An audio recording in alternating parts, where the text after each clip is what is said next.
almond flour, butter, almond milk.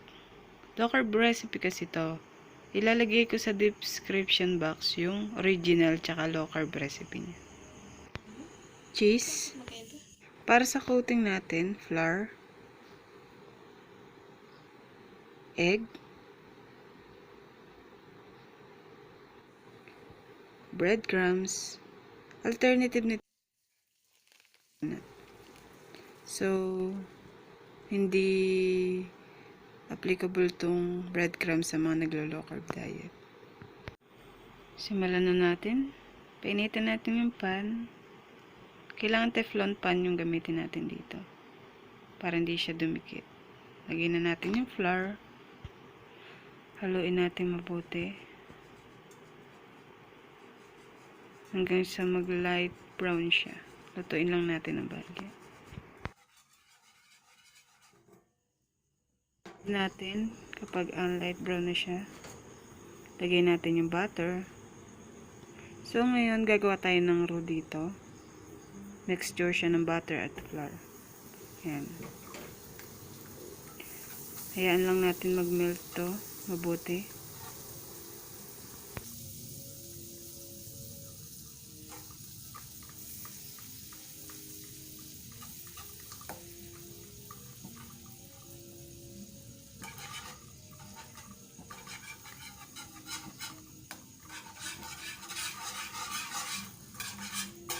Na melt na yung ating butter, pwede na natin siyang haluin.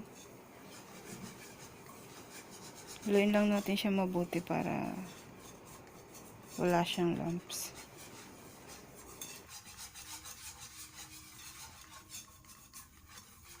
Bango. Ating ilalagay ay ang milk. Sa paglagay ng milk, gradually lang dapat. Dahil iniiwasan natin mag-lumps yung ating mixture. So, continuous lang ang paghalo. Kasi sensitive yun eh. Itutuloy lang natin yung process na yan hanggang sa maubos yung milk natin.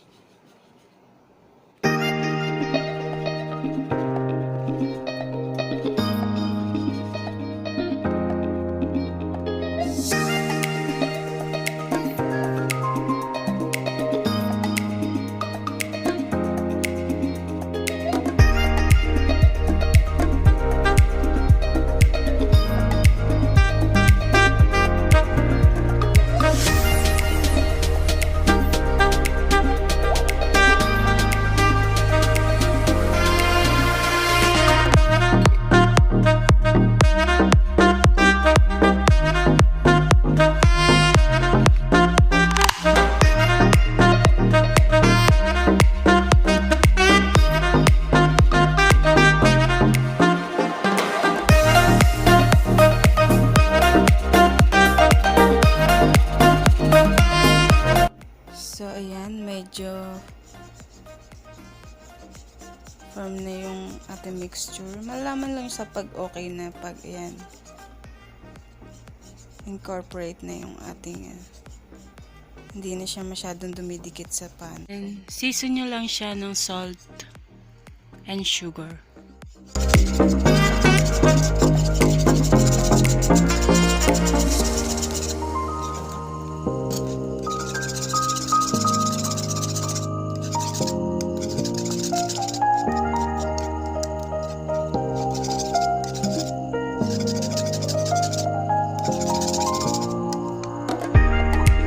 Salin na natin siya. Then, i-rest natin siya hanggang lumamig na. Pag naka-rest na siya, pwede nyo na siya ilagay sa ref o kaya sa freezer para mas mabilis siya mag-firm. Pwede rin sa chiller kung hindi kayo nagmamadali.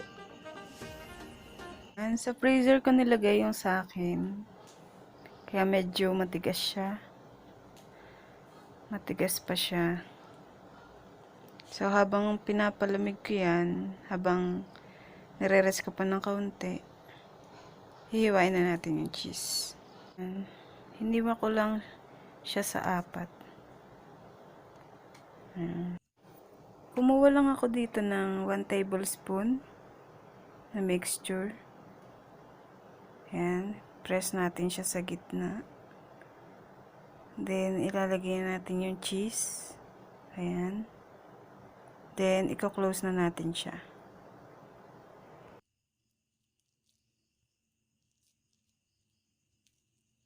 Ayan.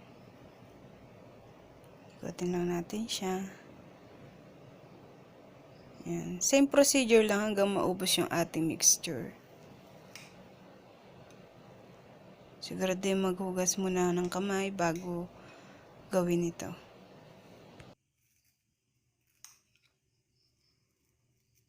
Ayan. Then, press natin sa gitna. Lagyan natin ng cheese. Then, i-close na natin siya.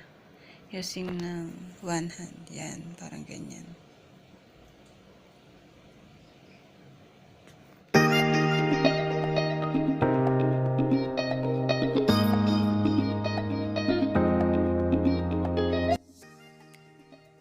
Sa coating natin, yan. Flour, egg, and breadcrumbs. Yan. Tataktak lang natin para mawala yung excess flour niya.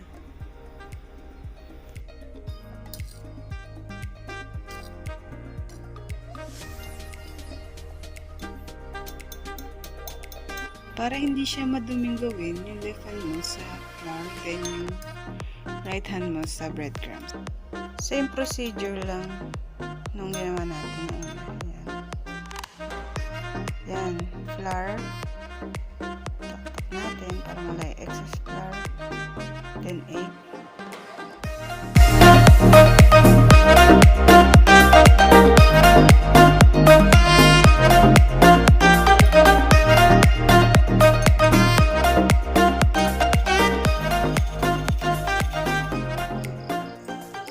I-press lang natin siya.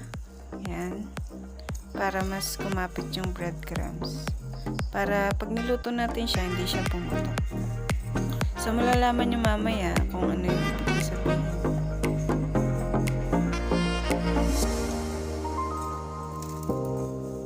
So, ulitin lang natin yung procedure na yan hanggang sa matapos tayo.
na tayo.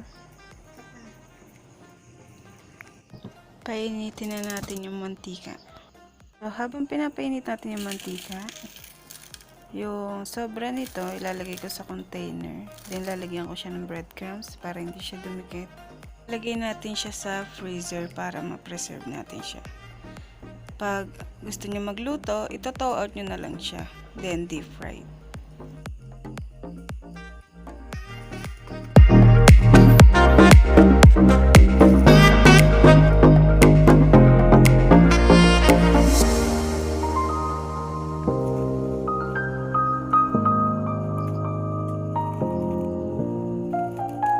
Yan na yung ating croquettes.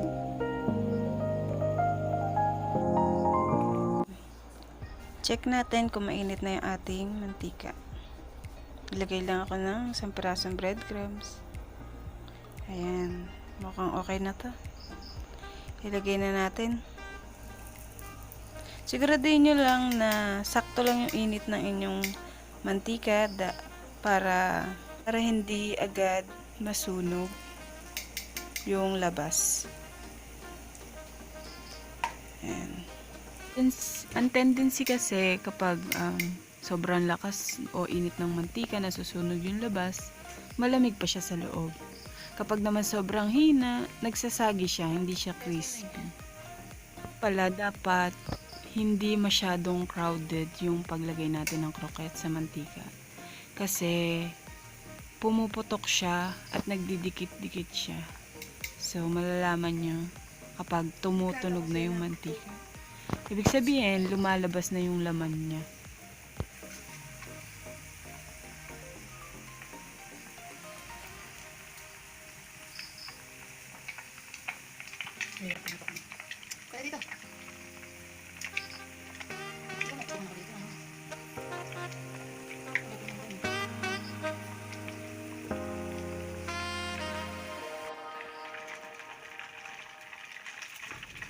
So, ayan guys.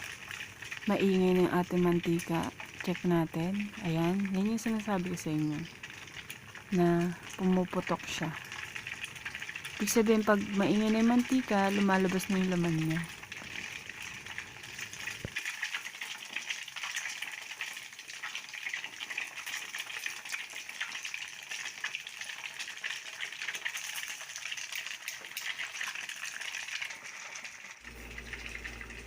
Lulutuin lang natin siya ng 2 to 3 minutes hanggang maging golden brown na yung ating croquettes. And then, i-rest natin siya.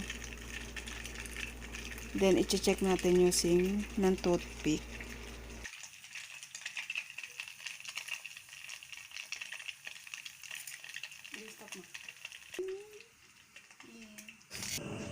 So, ayan, tapos na. Check na natin siya ng toothpick. Yung dulo ng toothpick, ilalagay nyo dito sa lower lip nyo. Kasi ito yung pinaka manapis nating balat. Sensitive nating balat. Check natin kung mainit na. Ayan. So, mainit naman na siya.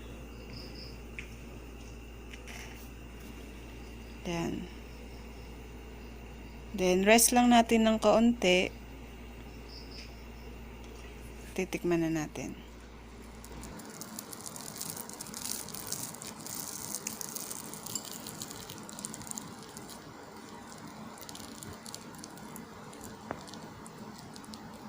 Tikman na natin siya.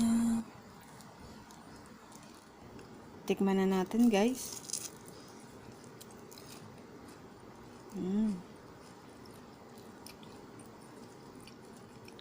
Creamy.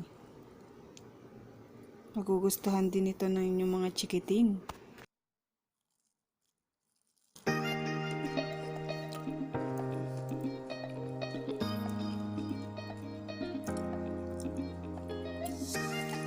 And try nyo na rin ito sa inyong mga bahay.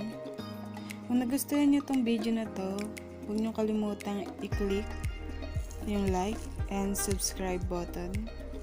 Click nyo na rin yung bell button para ma-notify kayo pag may mga bago akong video i-upload. Thank you for watching!